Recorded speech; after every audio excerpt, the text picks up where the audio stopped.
Halo, this is Insomnia. Kami ada di belakangmu. Hai, namaku Anis. Aku mau cerita pengalaman seramku saat study tour di masa SMA lalu.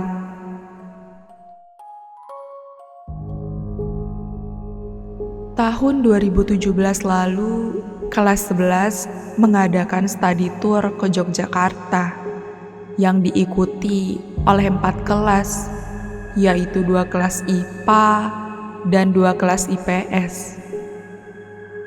Kami semua berangkat menggunakan bis yang telah disewa sekolah dari Jakarta. Study tour akan diadakan dalam 3 hari 2 malam. Selama itu, kami akan singgah ke 3 tempat, yaitu Malioboro, Candi Borobudur, dan terakhir, Pantai Parangtritis. Dalam perjalanan, kami semua bercanda dan bernyanyi bersama. Di dalam bis ini ada sekitar 30 orang, dan aku duduk sama temanku yang bernama Dita. Sampai akhirnya kami telah melewati perjalanan yang panjang. Kami pun sampai di Malioboro siang hari. Di sana, kami menetap di hotel dan beristirahat sejenak. Malam harinya, kami jalan-jalan di Malioboro. Kami berbelanja di sana, ditemani dengan suasana ramai yang dipenuhi oleh wisatawan. Kami menghabiskan malam di sini sebelum pagi besok lanjut pergi ke Borobudur. Aku jalan-jalan bersama 5 rombongan temanku. Kami berfoto-foto di tepi jalan Malioboro dan membeli makanan ringan sembari menikmati suasana. Lalu gak sengaja, aku lihat temanku yang bernama Doni. Ia membuang sisa makanannya sembarangan. "Don, lo buang sampah sembarangan aja." Doni cuma tersenyum tidak peduli, seakan tidak merasa bersalah. Setelah menikmati indahnya malam di Malioboro, kami kembali ke hotel untuk beristirahat. Keesokan paginya, kami meninggalkan hotel dan kembali masuk ke dalam bis dengan posisi duduk yang sama seperti kemarin. Aku masih duduk sama Dita.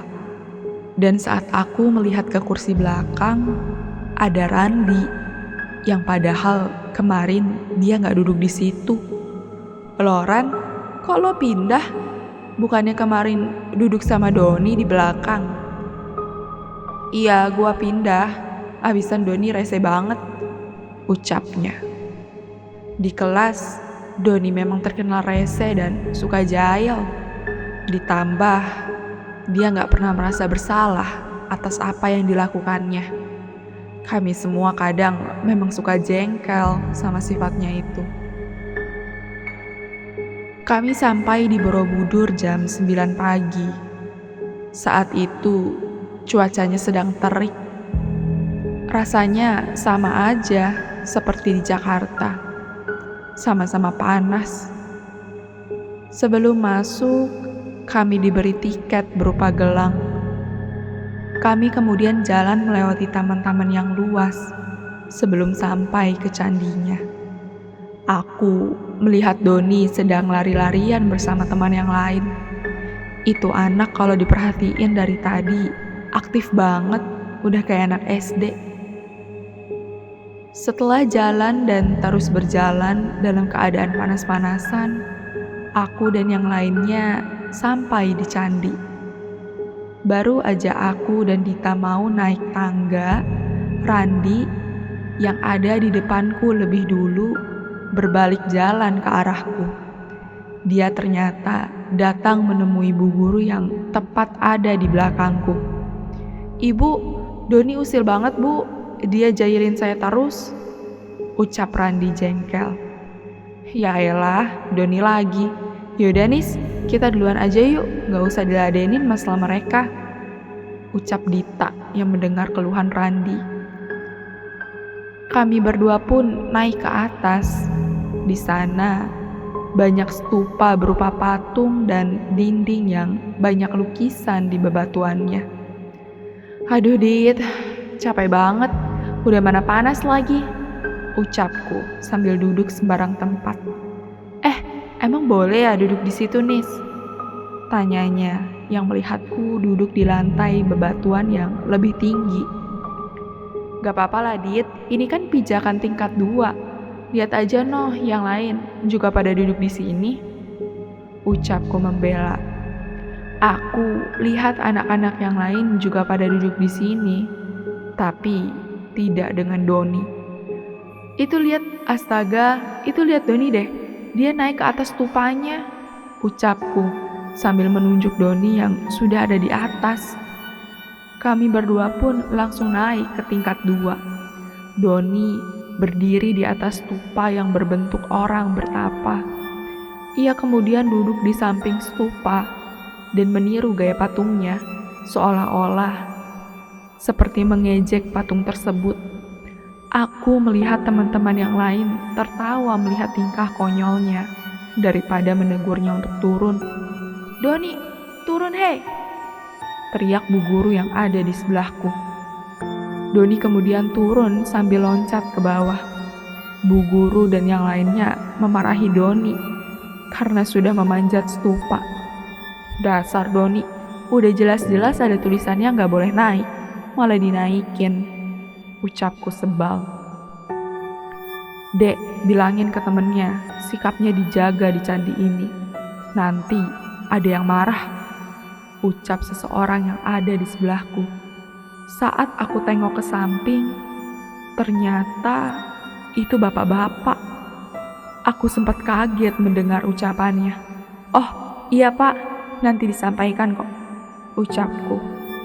Bapak itu kemudian pergi begitu saja. Kejadian Doni memanjat stupa sempat menarik perhatian pengunjung lainnya. Saat aku mau ngomong ke Dita tentang apa yang diucapkan bapak tadi, ia yang tadinya ada di sebelahku tiba-tiba menghilang. "Loh, Dita kemana?" tanyaku dalam hati. Aku pun bertanya-tanya ke teman yang lain. Mereka menjawab tidak tahu karena mereka sama sekali gak lihat Dita dari tadi. Aku kemudian mencari Dita ke sekitar, namun aku tetap tidak menemukannya. Kemudian aku pun mengelilingi candi di tingkat 2 yang berbentuk melingkar ini.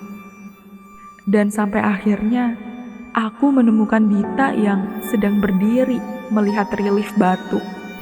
"Dit, lo kemana aja sih? Gue cariin dari tadi juga loh," ucapku sebal.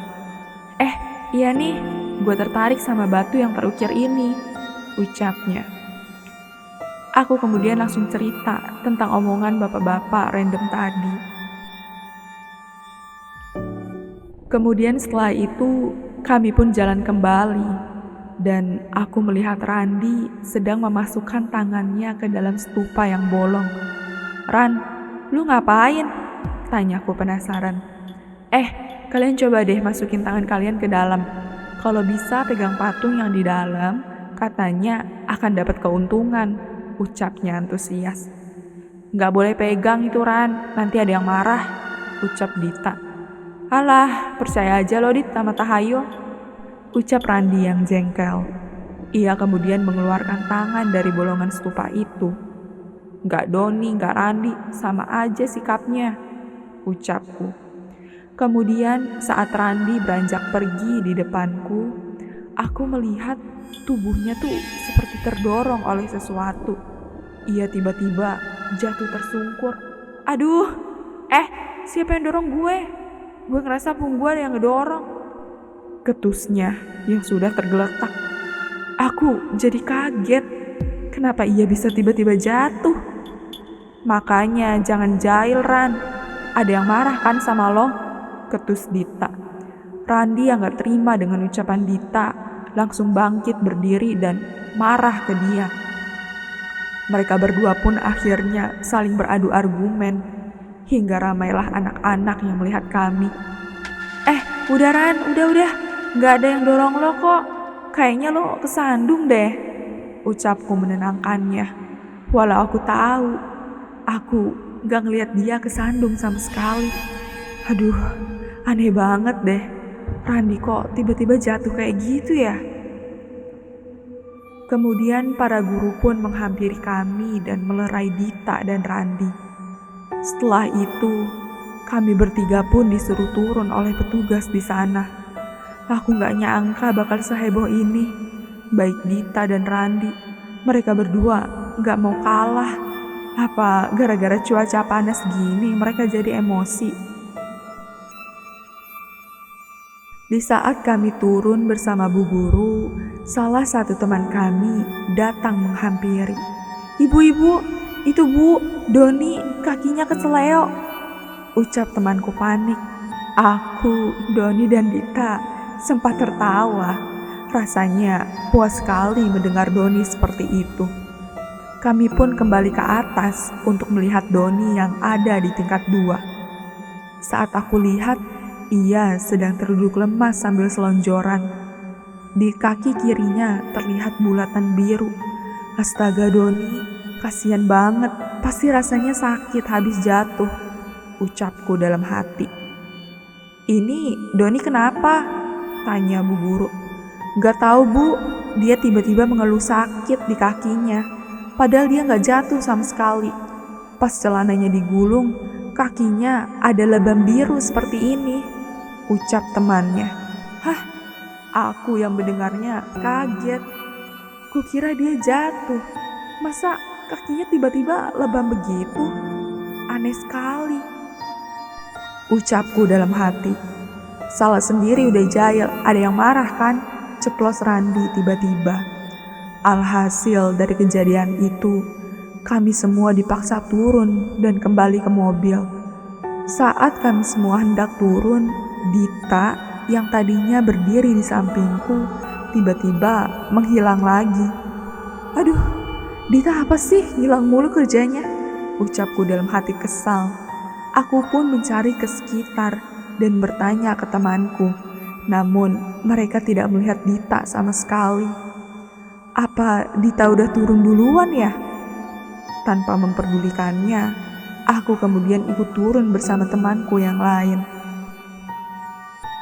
Sesampainya di mobil, ketika semua anak sudah pada duduk di kursinya masing-masing, Dita belum juga datang. Aku tiba-tiba jadi panik dan langsung bilang ke guru kalau Dita menghilang. Kemudian semua guru pun ikut mencari Dita sampai dibantu oleh petugas di sana. Sedangkan kami disuruh menunggu di dalam bis. Kejadian saat itu benar-benar sangat ribut.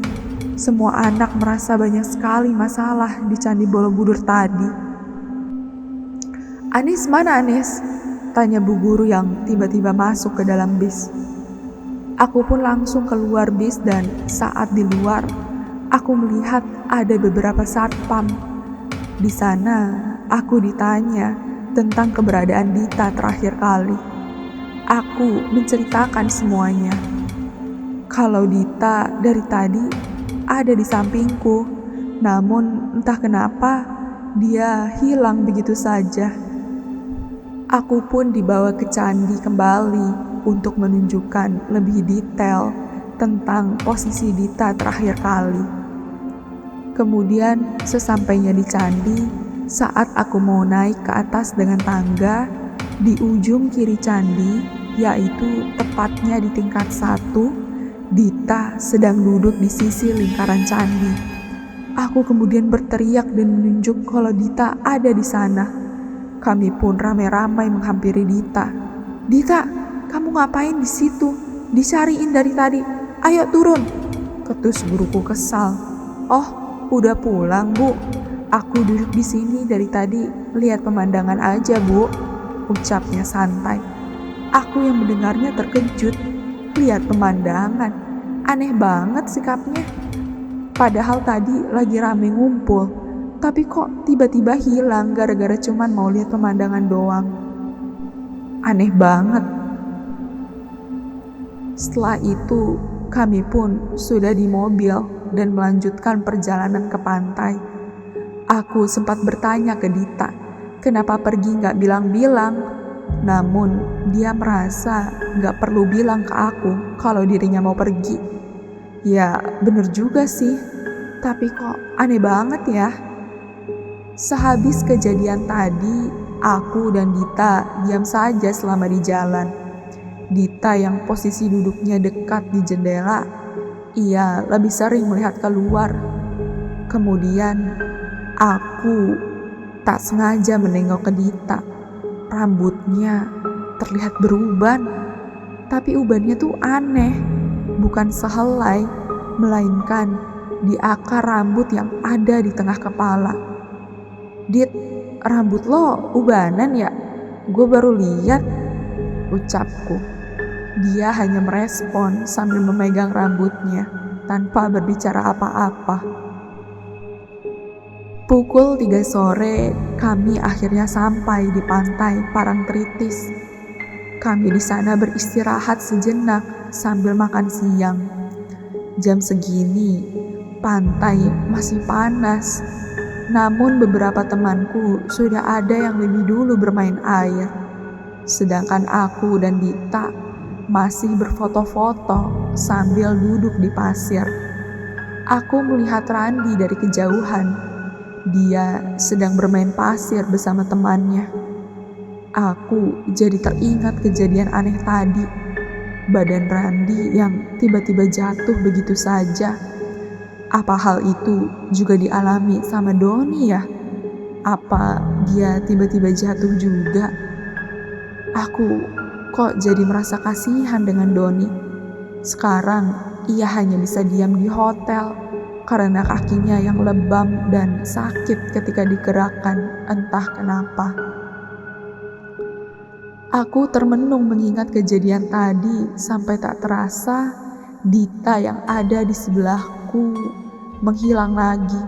Loh, Dita kemana? Ini dia kenapa sih ngilang mulu?